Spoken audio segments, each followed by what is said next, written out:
In terms of Cuban doctors in Jamaica, let us be clear. The Cuban doctors in Jamaica have been incredibly helpful to us. Jamaica has a deficit in health personnel, primarily because many of our health personnel have migrated to other countries. We are, however, very careful not to exploit the Cuban doctors who are here. We ensure that they are treated within our labor laws and benefit like any other worker. So any characterization of the program by others certainly would not be applicable to Jamaica. We are ensuring that our program complies with all the international laws and standards to which we are a party to. This is not about doctors. This is not about the provision of medical assistance. We have no problem with medical assistance. We have no problem with doctors. We have a problem, and I'm not speaking about Jamaica.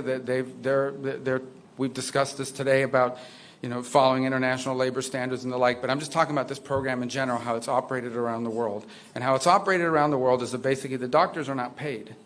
In many other parts of the world, the doctors are not paid. You pay the Cuban government. The Cuban government decides how much of anything to give them. They take away their passports. They basically operate as forced labor in many places.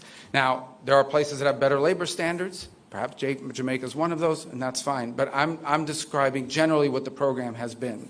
It has operated in that way in many parts of the world and placed these people in tremendous danger. And so I think we can all agree that the trafficking in labor, be they doctors or farm workers, is not something that we would want to be supportive of, and we find that to be an egregious practice on the part of the Cuban regime. Now, every country operates their program differently. And obviously, because of our relationship with Jamaica, we're going to engage with them on that and talk about it further and have a better understanding. Perhaps none of this applies in the way it's handled here. But generally, that's the problem with the program. It's not that they're Cuban doctors. It's that the regime does not pay these doctors, takes away their passports, and basically it is, in many ways, forced labor.